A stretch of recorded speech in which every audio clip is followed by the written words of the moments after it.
Hi, welcome to Tipsy Tooth Talk. I'm Dr. Carlin Palmer Blume. And I'm Dr. Michelle Bishop, and I call it T Cubed because I cannot say it. And you have our early fall wine tasting. Yes. Because, it's starting to cool off a little bit. Mm-hmm. And frankly, we've been holding out on the wine. I know. That's actually our deal. That's our go-to. Yeah. That's our usual. Our usual. And I kind of feel like this is kind of funny, but I was thinking about this last night and thinking about what I was going to talk about. And I was thinking, it's like a fireside chat or something, right? Like, too bad it's like sunny and bright outside, because we could really just be sitting by the fireside having a conversation about great wine and Veneers, because everybody wants that Hollywood smile, and we're going to talk a little more about that. But first, tell us about what we're going to be drinking.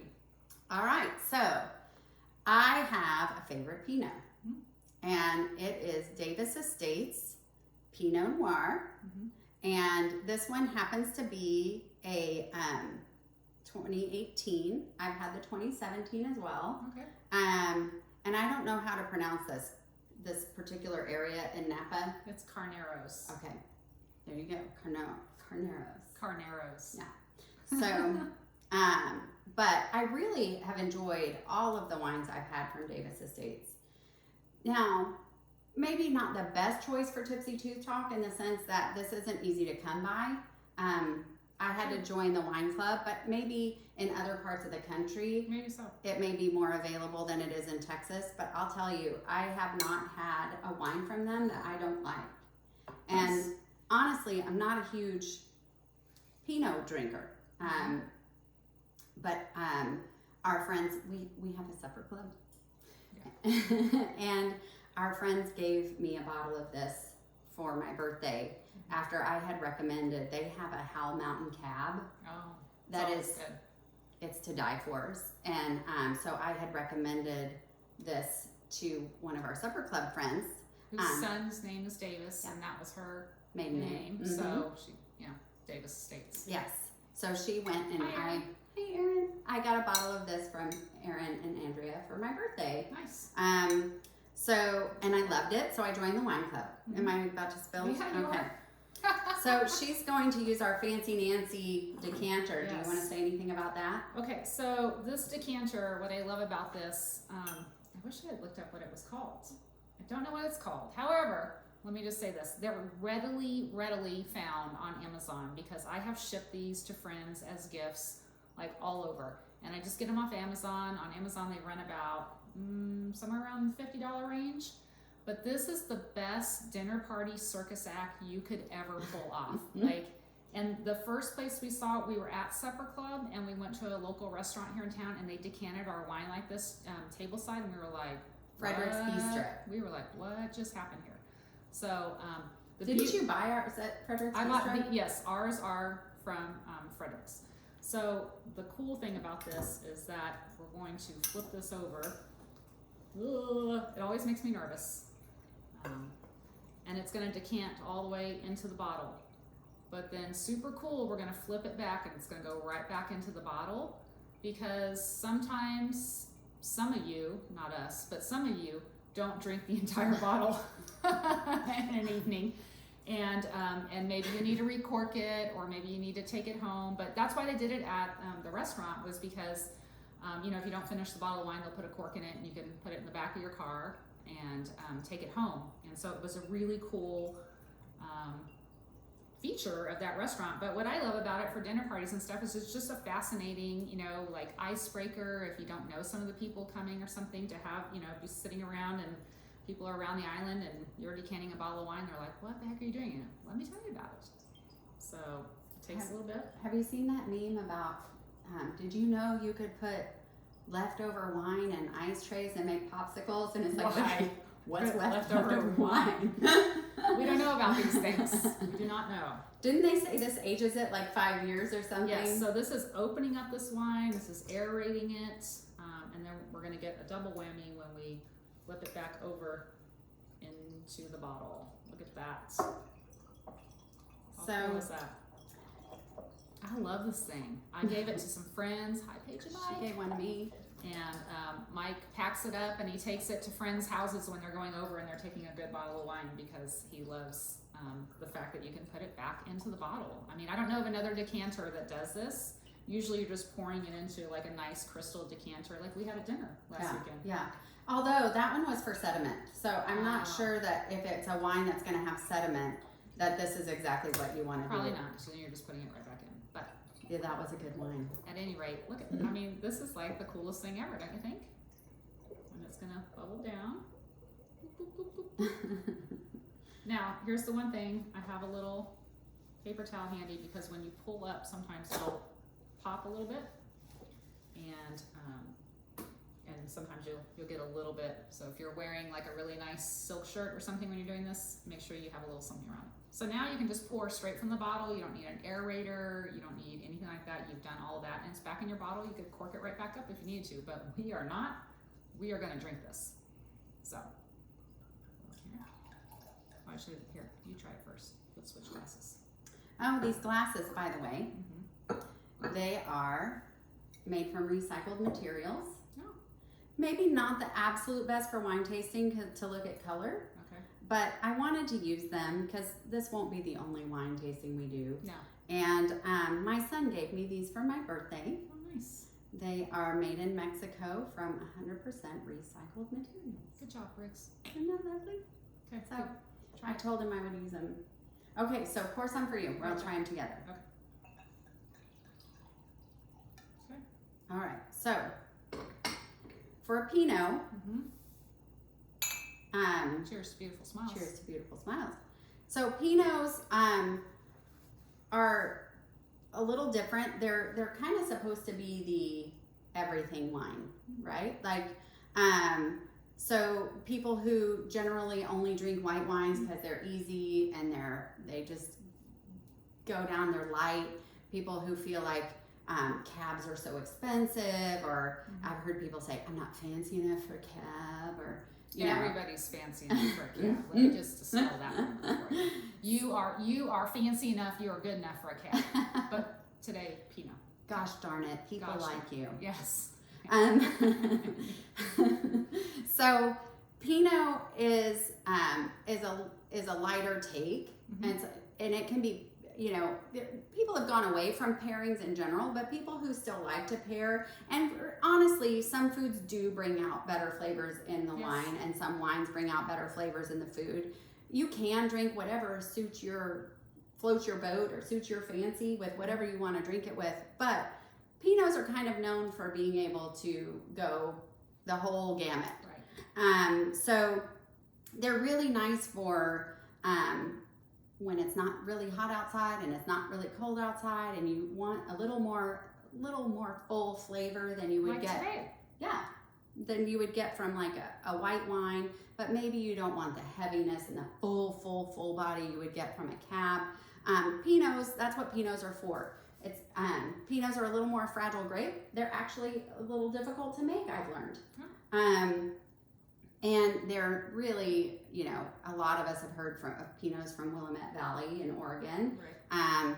The movie Sideways actually made Pinots more popular. Right. But California actually puts out more Pinots. I'm sure that some of that has to do with geography. There's just more. There's more of California. Yeah. But that being said, I'm sorry, Oregon. So far in my experience, I prefer California Pinots to Oregon Pinots. Do you have a preference? I don't have a preference. I feel like because I'm a cab drinker, the California Pinots are closer to a cab than the Oregon Pinots. That's probably valid. And so they just suit my palate. I know that there are many wonderful Pinots from Oregon. They're just not quite bold enough for me. So this Pinot is going to be almost a cab. And it's kind of high on the price point for a Pinot as well. Pinots are usually less expensive than cabs. This one's going to be around $70-$80 for a Pinot. That's a little bit high. That's a little pricier. So when we drink Pinot, so one of the things you see people do, they're like, oh, look at it. And granted, I didn't choose grape glasses for a tasting, but I was reading up on it, and we're not really looking at legs so much that you hear about, because just the coating on the inside of the glass or any residue from any detergent will affect the legs. Okay. And so what you're looking for is consistent behavior, like evenness, you know, and you're really looking at the color. And so it's just kind of see if you like the color. Is it light? Is it dark? Is it, you know, bold? This is a pretty dark Pinot. It's a pretty dark Pinot. It's very jammy looking. So, and Pinots don't usually look quite this dark, but like I said, I'm a cab girl, so I chose a cabish Pinot. So, and then you want to smell it. Now, remember the tequila tasting, we said only smell from the bottom. Y'all, let's not go back. Just move forward. That tequila was so good. So we sniff from the bottom, but on this one, we don't only sniff from the bottom, we also sniff from the top. Okay. And we're supposed to notice the difference in the way it smells from the bottom of the glass and the top. It's lighter at the top. It's very full. Smells good, huh? Yeah. Can you pick out anything you're supposed to smell? I'm never good at that. I'm not either, but I do smell the cherry. Listen, I'm off my allergy meds because I'm having allergy testing done in a little bit. So yes, cherry. I have like a dog level nose.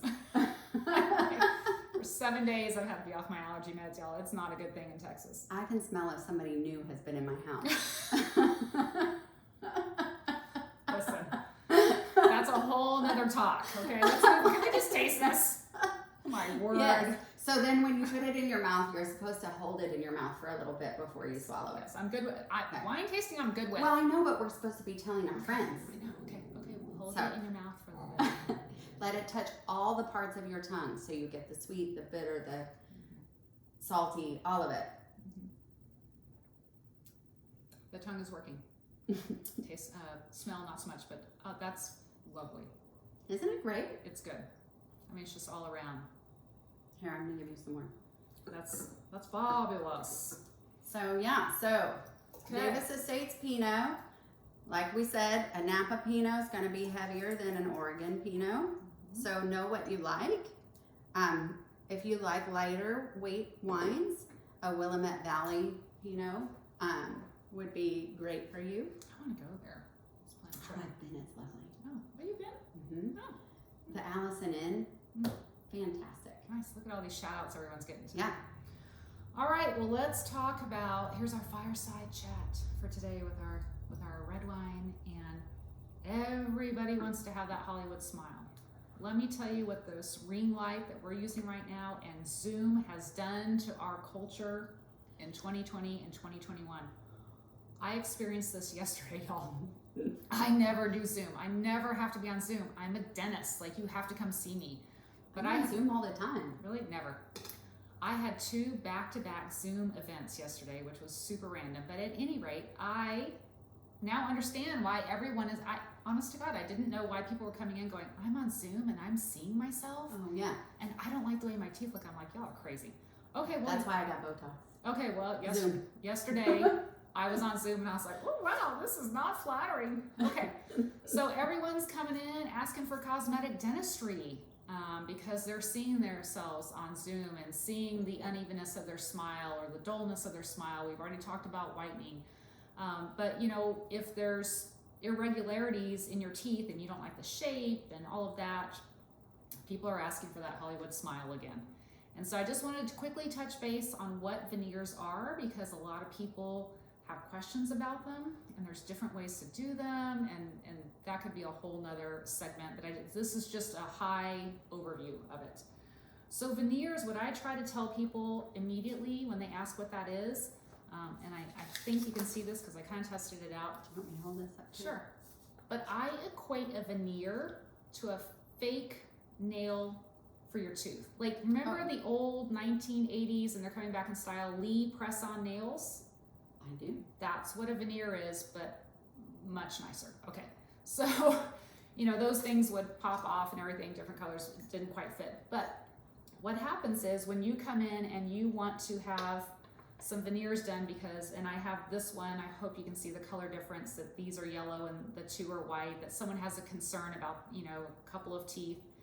We take impressions. Do you want me to go take it up there? Sure.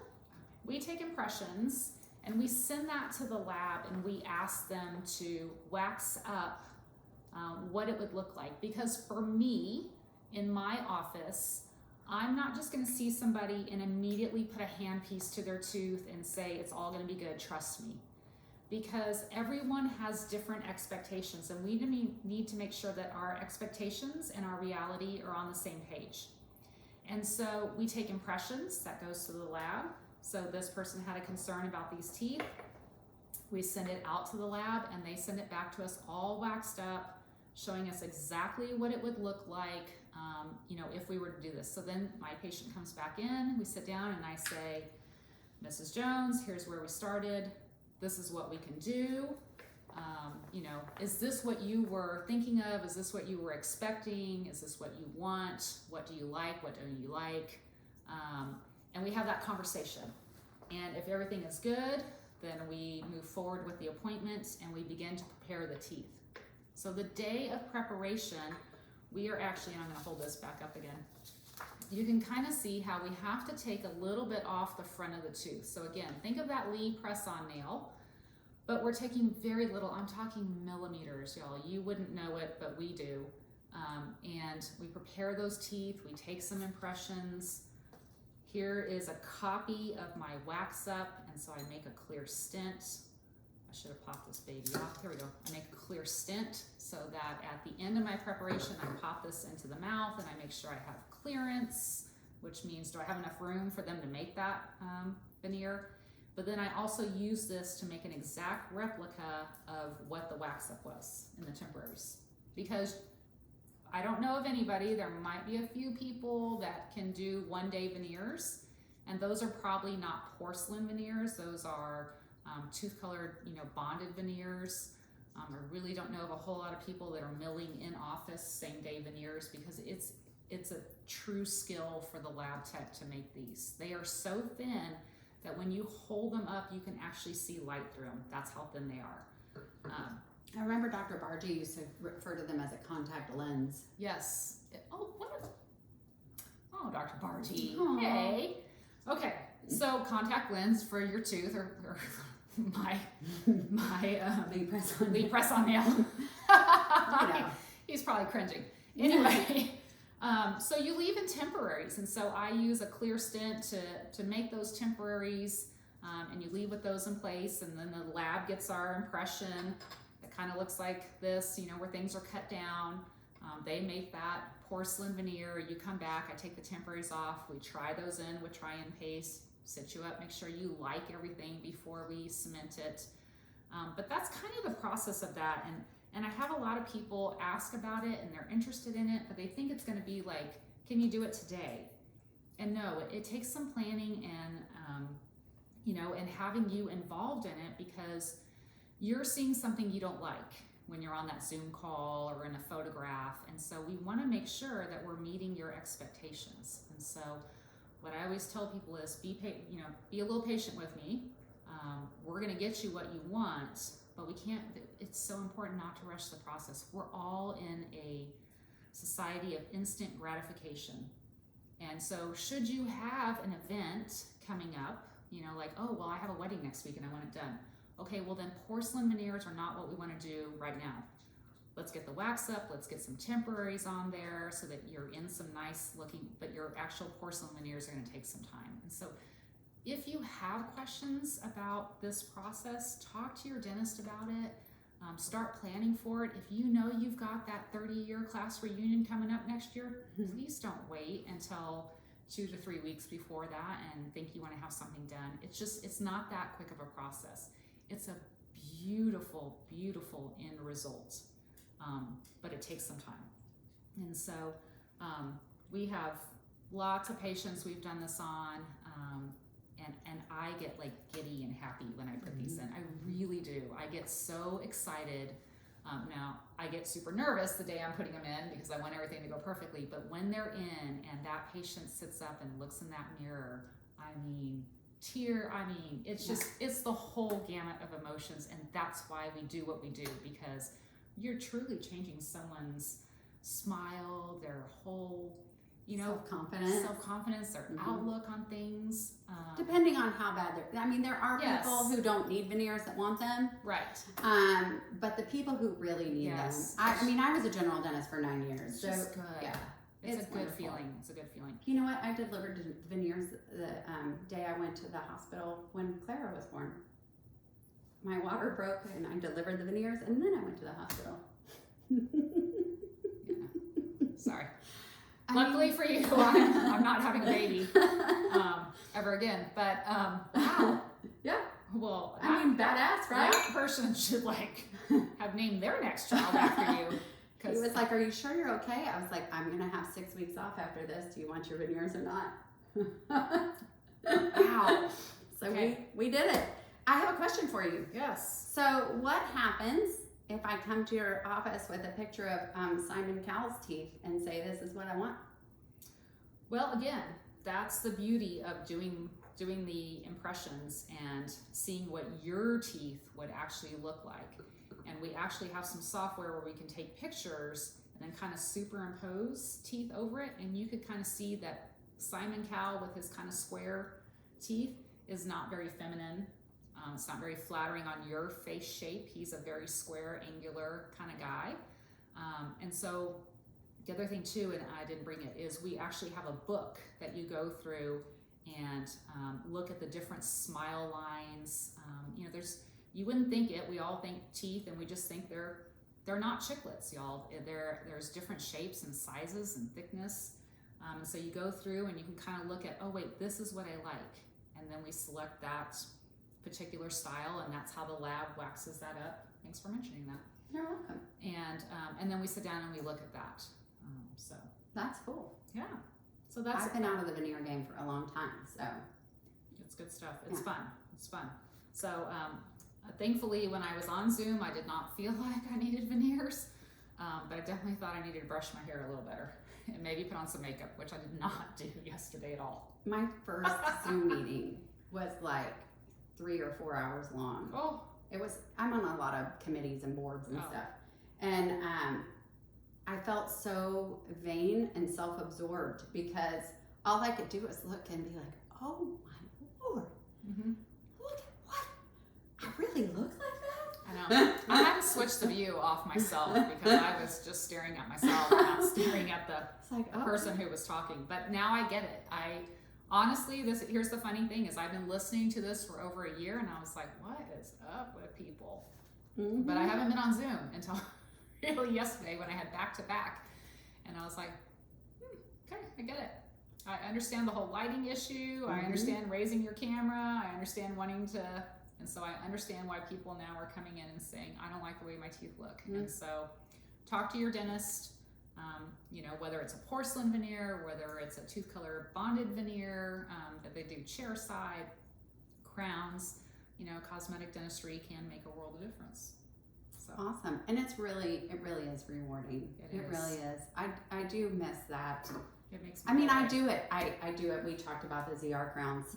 I do a cosmetic version, but veneers are special. They really are special. They are. And I usually make it like the only thing I do that day.